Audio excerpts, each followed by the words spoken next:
Dear students, पिछले video में हमने विभिन्न प्रकार के जो आपके खाद्यान्न फसलें हैं उन खाद्यान्न फसलों का अध्ययन किया था। चावल, गेहूं और मक्का।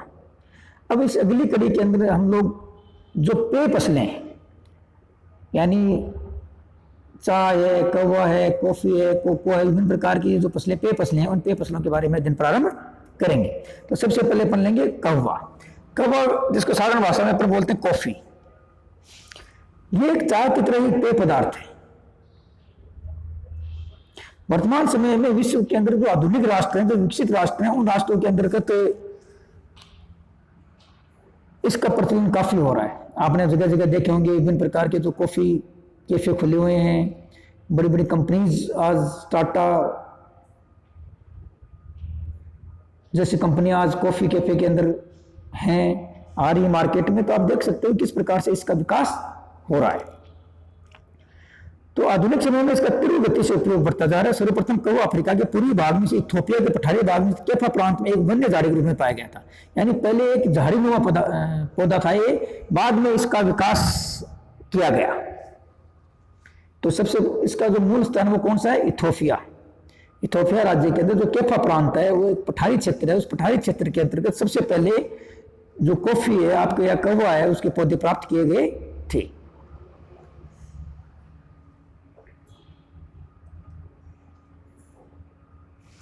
इसके पश्चात ये वहां से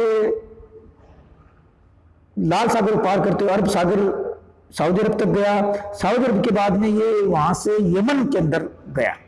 आज भी यमन का जो मोचा कहवा विश्व प्रसिद्ध है। इन्हें संसार के अंदर जो यमन का मोचा कहवा है, ये प्रश्न कई बार विभिन्न प्रकार के कॉम्पिटिशन एग्जाम्स में पूछा जा चुका है कि मोचा कहवा कहाँ का पाया जाता है या यमन का प्रसिद्ध कहवे का नाम क्या है? तो क्या है? मोचा कहवा। अरब क्षेत्र से अन्य देशों में ले जाकर लगाया गया। वर्तमान समय में बड़े बड़े बागानों में कहवे का उत्पादन किया जाता है। सर्वप्रथम क्यारी में पौध तैयार की जाती है। पौधों को फार्मों में पंक्तियों में लगाया जाता है।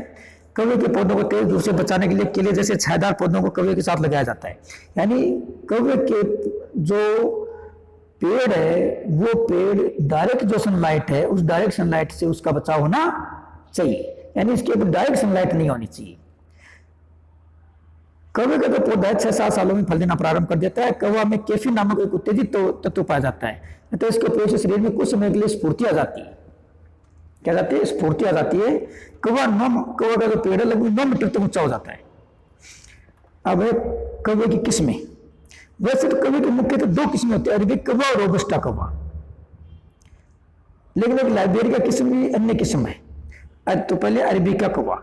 विश्व में उत्पादित कहवे का 3/4 भाग इसी किस्म से प्राप्त होता है। यह सबसे अच्छा कहवा होता है जो देश मोचा कहवा से बनता है। यह अरब प्रायद्वीप के अतिरिक्त ब्राजील और पूर्वी अफ्रीका के देशों में भी पाया जाता है। यानी विश्व में लगभग 3/4 जो किस्म अरेबिक किस्म है और सबसे हायर क्वालिटी का पौधा होता है। दूसरा रोबस्टा कहवा। यह पश्चिमी अफ्रीकन किस्म है जो कठोर होती है, जो शुष्क दशाओं में ही पनपता है। इसका अधिकतम उत्पादन कांगो में होने के कारण इसे कांगो कहवा भी कहा जाता है। कुल उत्पादन का लगभग 20% भाग रोबस्टा कहवा होता है। लाइबेरिका यह अन्य 2 किस्मों से घटिया किस्म का होता है। कुल कहवा उत्पादन का लगभग 15% इससे प्राप्त होता है। यह किस्म लाइबेरिया की मूल किस्म है। कहवा उत्पादन की भौगोलिक परिस्थितियां। कहवा उष्णकटिबंधीय फसल है। इसकी कृषि समुद्र तल से 500 से 1500 मीटर की ऊंचाई पर की जाती है। इसके हेतु पर्याप्त वर्षा व उच्च तापमान आवश्यक है। यह उष्णकटिबंधीय जलवायु एक सदाबहार पौधा है जिसका उत्पादन 25 डिग्री उत्तर से 25 डिग्री दक्षिण अक्षांशों के मध्य स्थित क्षेत्रों में किया जाता है। कहवे का उत्पादन 800 से 1800 मीटर ऊंचाई युक्त पहाड़ी ढालों पर किया जाता है। तापमान, कहवा उत्पादन हेतु न्यूनतम तापमान 17 डिग्री सेंटीग्रेड का अधिकतम 32 डिग्री सेंटीग्रेड होना चाहिए। वार्षिक औसत तापमान 21 डिग्री सेंटीग्रेड होना चाहिए। अधिकतम धूप से भी पौधा नष्ट हो जाता है। तब कहवा के पौधों के साथ साथ छायादार वृक्ष लगाए जाते हैं। यमन में भारी सागरीय कहवा धूप से रक्षा करता है। यानी यमन के अंदर जो कोहरा होता है वो कोहरे से इसका बचाव होता है। इसके लिए उष्ण वर्षा ऋतु और शुष्क शीत ऋतु उपयुक्त है। वर्षा, कहवा के विकास हेतु 150 से 250 सेंटीमीटर वर्षा उपयुक्त रहती है। 125 सेंटीमीटर से कम वर्षा वाले क्षेत्रों में सिंचाई की सहायता से उत्पादन किया जाता है।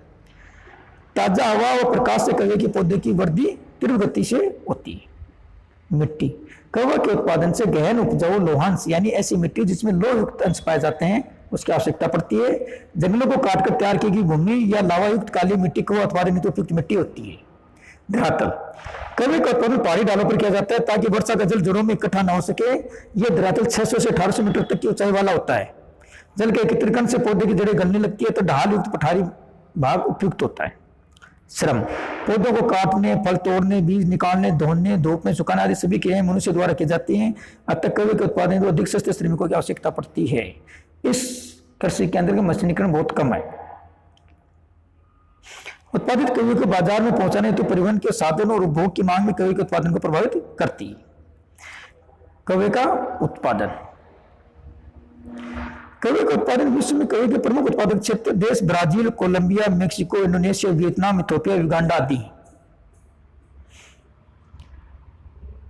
सबसे पहले आपका ब्राजील।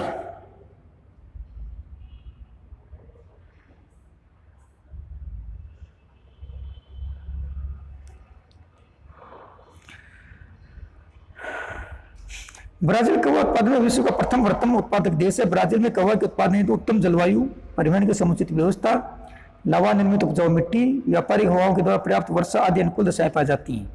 ब्राजील की ज्वालामुखी मृदा जिसे स्थानीय भाषा में टेरोरोसा कहते हैं। कौन सी मिट्टी? टेरोरोसा मिट्टी कवा के लिए अत्यधिक उपयुक्त है। यह मृदा लाल बैंगनी रंग की होती है। पुर्तगाली भाषा रोसा का अर्थ है बैंगनी। इसका विस्तृत जमाव sao पाउलो राज्य में मिलता है। ब्राजील में प्रमुख कवा उत्पादक क्षेत्र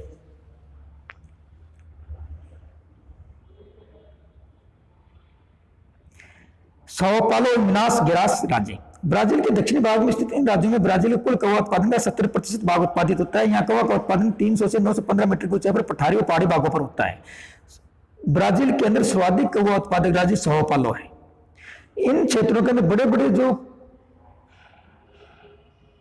कवे के बागान होते हैं उनको फेजेंडा कहा जाता है। याद रखना क्या कहा जाता है? ब्राजील के अंदर कवे के बागानों को क्या कहा जाता है? फेजेंडा। यहाँ दक्षिण पूर्वी व्यापारिक हवाओं से पर्याप्त वर्षा होती है, उपजाऊ मिट्टी पाई जाती है, पठारी डालों में ठंडी हवा से भी रक्षा हो जाती है। फिर आपका वियतनाम। वियतनाम विश्व का दूसरा बड़ा कवा उत्पादक देश बन गया, जहां सर्वप्रथम फ्रेंच लोगों के द्वारा सन 1857 में कवा के बागान लगाए गए थे। गुआन माथेउट पठार प्रदेश काफी उत्पादक प्रमुख क्षेत्र है। यहाँ वियतनाम युद्ध के दौरान काफी विनाश हो गया था। वियतनाम के मध्यवर्ती भागों में डकलक, गियालाई, कोंटुम, लामडोंग तथा दक्षिण पूर्वी भाग में डोंगनाई, इरवानतुंग तथा बिनय फोक प्रमुख कवा उत्पादक देश हैं। यहाँ का जो प्रमुख कवा है वो रोबोस्टा किस्म है। कोलंबिया कवा उत्पादन में कोलंबिया के विषय में वियतनाम के बाद में तीसरा स्थान हो गया है। इससे पहले क्या है, ब्राजील के बाद में कोलंबिया दूसरे नंबर पर था। कोलंबिया में अनुकूल भौगोलिक दशाओं में पाए जाने का प्रति हेक्टेयर उत्पादन भी अधिक होता है। कोलंबिया में कवे का उत्पादन छोटे छोटे फार्मों पर पश्चिम भाग में 760 से लगभग 1900 या 2000 मीटर की ऊंचाई तक किया जाता है। इनके अलावा वेनेजुएला, इक्वाडोर और दक्षिण अमेरिका के अन्य देशों में कवे का उत्पादन होता है। मध्य अमेरिका में से देश Mexico, Guatemala, Salvador, Honduras, Nicaragua, Panama और कोस्टारिका कुल कवा उत्पादन का लगभग 15% भाग का उत्पादन करते हैं। यहाँ अनुकूल भौगोलिक दशाओं के पाए जाने के कारण उत्पादन में तीव्र गति से वृद्धि हो रही है। अधिकतम उत्पादन आंतरिक क्षेत्र में से पठारी और पहाड़ी भागों में तथा प्रशांत महासागर तट पर स्थित पर्वतीय ढालों पर किया जाता है। यहाँ कहो कि बड़े बड़े फार्म यूरोपियन कृषकों के हाथों में है। उत्पादन का अधिकतम भाग निर्यात कर दिया जाता है। अफ्रीका महाद्वीप में स्थित देश विश्व के कवा उत्पादन का 33% भाग उत्पादित करते हैं। यहाँ पर प्रमुख कवा उत्पादक Ivory Coast, Ethiopia, Uganda, Kenya आदि हैं, जो कि अफ्रीका के पूर्वी भाग में पठारी और पहाड़ी ढालों पर पाए जाते हैं। अफ्रीकी देशों में उत्पादित अरेबिका किस्म का कम तथा लेबेरिका रोबस्टा किस्म का उत्पादन अधिक होता है। यहाँ छोटे छोटे कृषि फार्मों में मानव श्रम की सहायता से कवे का उत्पादन किया जाता है। इंडोनेशिया, यह देश विश्व में कवा उत्पादन के दृष्टि से चौथा बृहत्तम उत्पादक देश है। जावा और सुमात्रा आदि प्रमुख कवा उत्पादक प्रदेश हैं। यहाँ 500 से 1600 मीटर की ऊंचाई पर पहाड़ी ढालों पर लावा मिट्टी है, जो कि कवा उत्पादन की दृष्टि से गहन उपजाऊ मिट्टी है। यहाँ उच्च कोटि के कवे का उत्पादन किया जाता है। यहाँ का जावा कवा प्रसिद्ध है।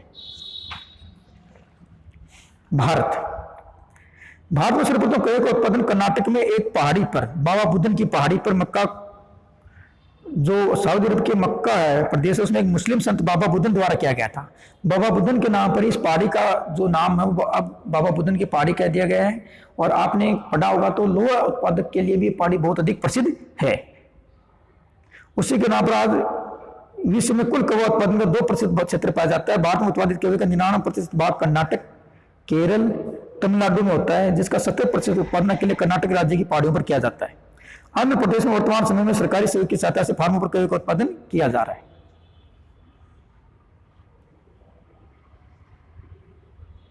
यमन, अरब प्रायद्वीप के दक्षिण पश्चिम भाग में स्थित यमन कौवा उत्पादन में विश्व में प्रमुख स्थान रखता है। यहाँ लाल सागर के तटीय भाग में स्थित पहाड़ियों पर 300 से 500 मीटर की ऊंचाई पर स्थित ढालों पर कौवे का उत्पादन किया जाता है। यमन का मोचा कौवा विश्व प्रसिद्ध है।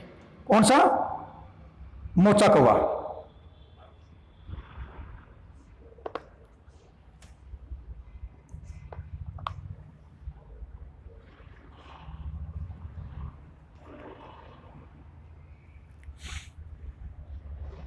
अंतर्राष्ट्रीय व्यापार, कौवे का अधिकांश उत्पादन विकासशील देशों में होता है, तो निर्यात का 95% कौवा विकासशील देशों से प्राप्त होता है। कुल निर्यात का 30% ब्राजील, कोलंबिया से प्राप्त होता है। अफ्रीकी देश, मध्य अमेरिका, इंडोनेशिया प्रमुख निर्यातक देश हैं। संयुक्त राज्य अमेरिका मुख्य कौवा उत्पादक देश है, आयातक देश है।